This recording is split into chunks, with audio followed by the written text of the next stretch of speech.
Hi, I think the two images that best explain business ethics from the perspective of this course are the gladiator and the warrior. They're both military images, and they relate to business because in both cases you have a goal and the need and the desire to accomplish that goal. But there's a tremendous difference between the gladiator and the warrior. Let me explain the differences so that you can use it as a frame of reference as you hear the rest of the course. The gladiator is a singular individual.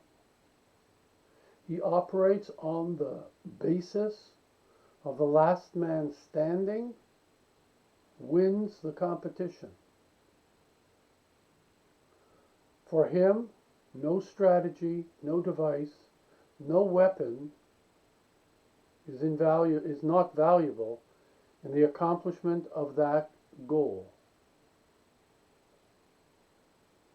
He seeks to win at all costs.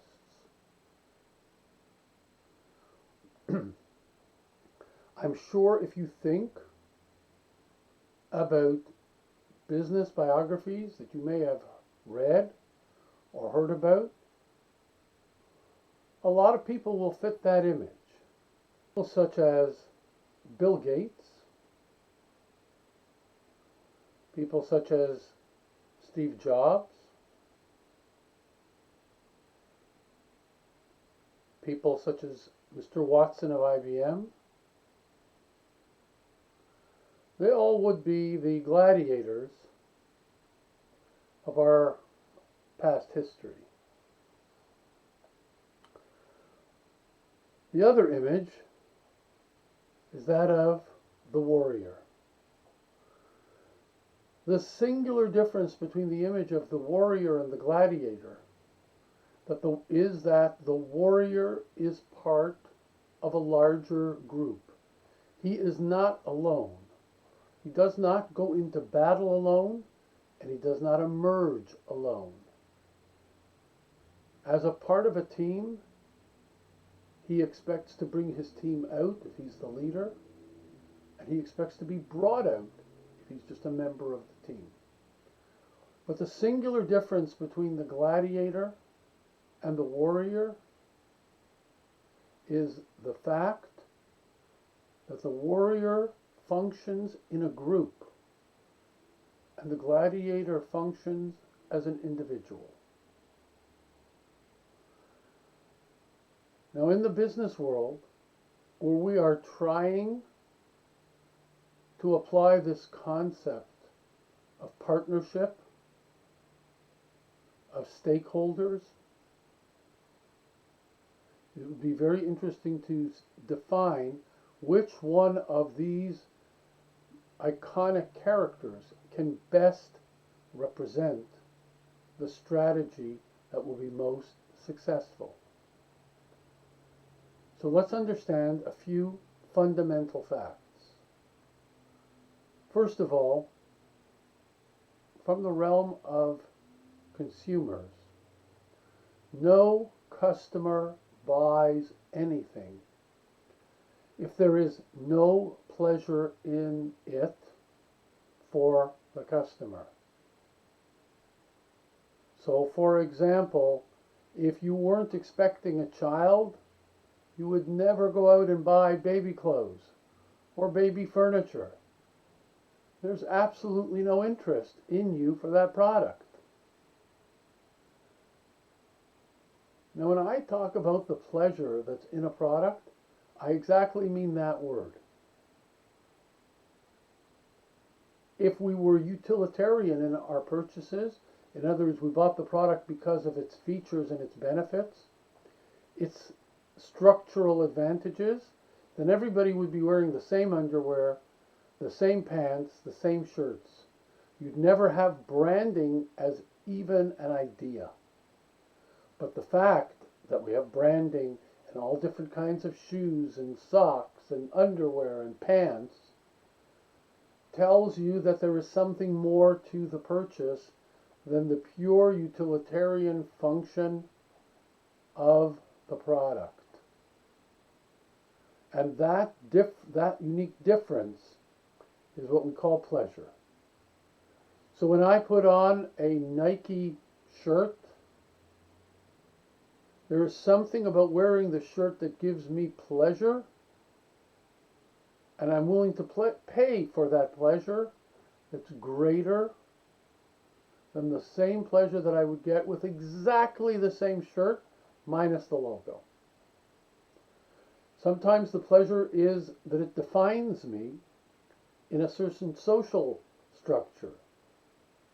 Sometimes the pleasure is that it associates me with other people who use or wear the same object, same product.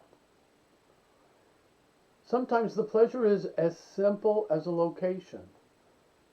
If it's a gas station on the right side of the road versus the left side of the road, the pleasure for me is on the right side of the road because that's where I normally shop and that's where I'm going. In order to be able to tap into your customers, you must be able to understand what pleasure buttons they have.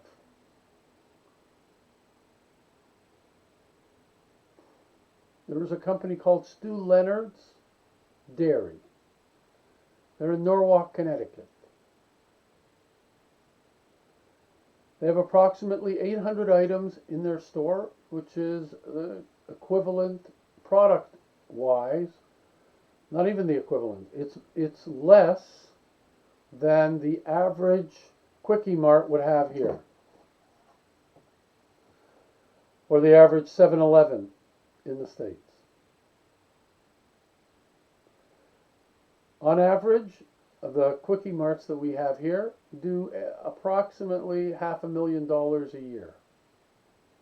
Stu Leonard's in Norwalk, Connecticut, last time that I checked, did over $110 million.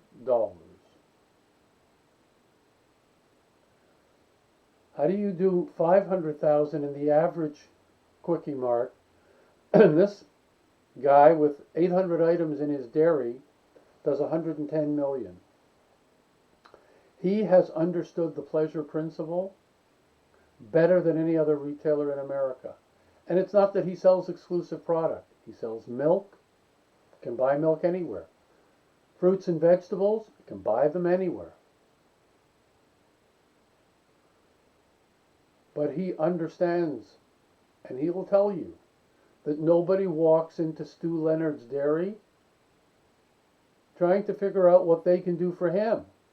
They want to find out what he can do for them.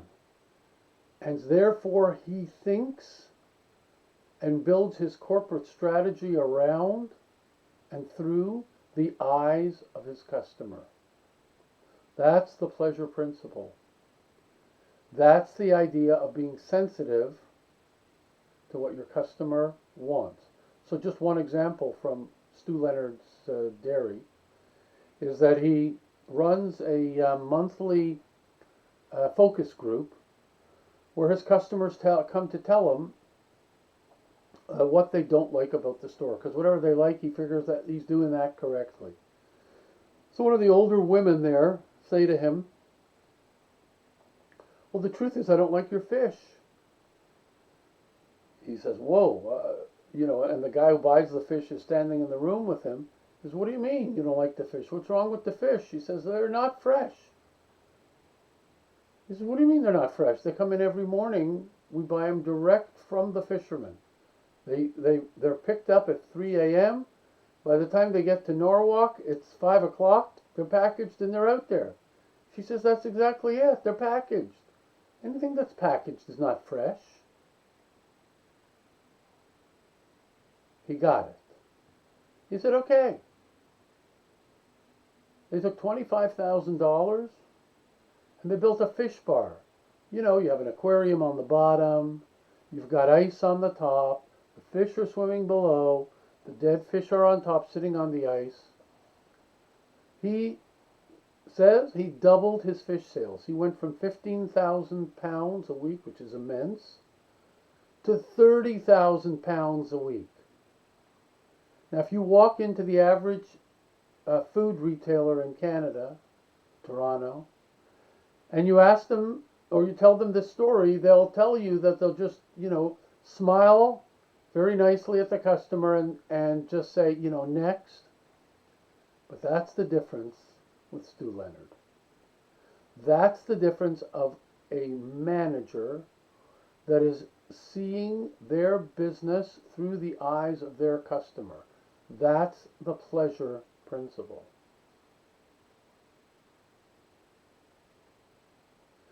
The gladiator cannot do that.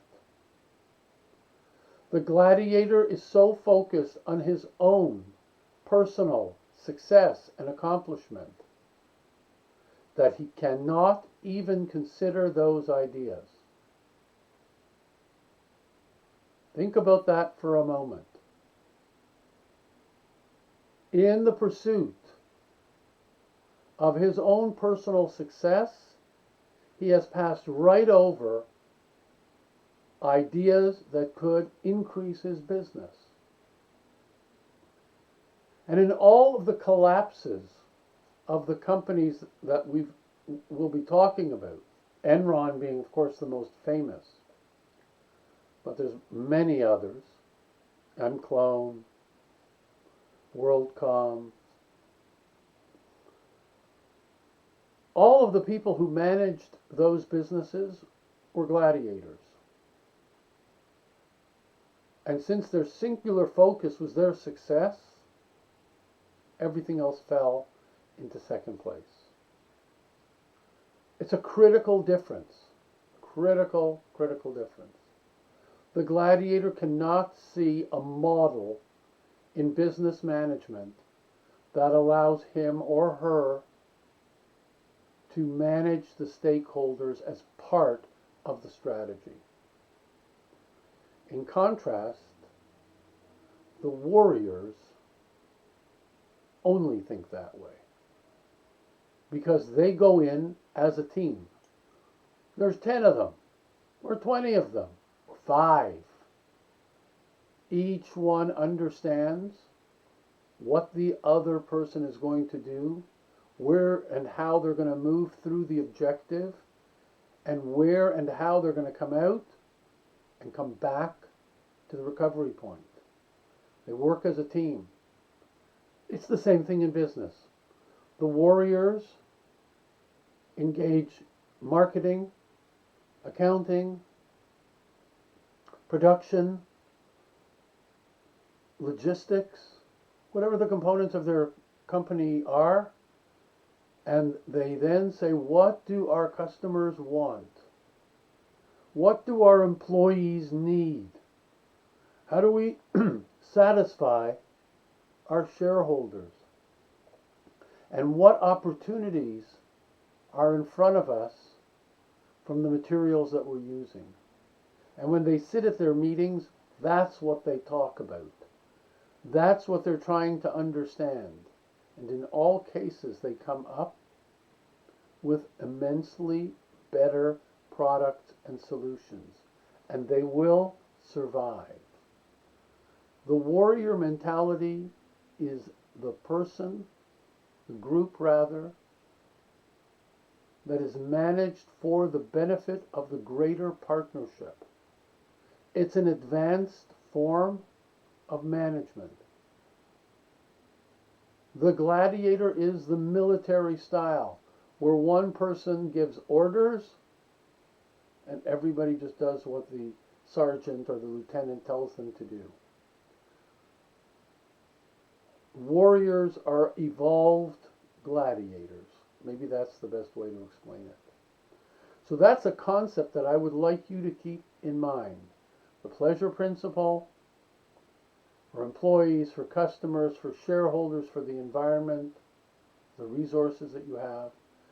the concept of a gladiator and a warrior, and understanding how one is managing the stakeholders and the other one is not.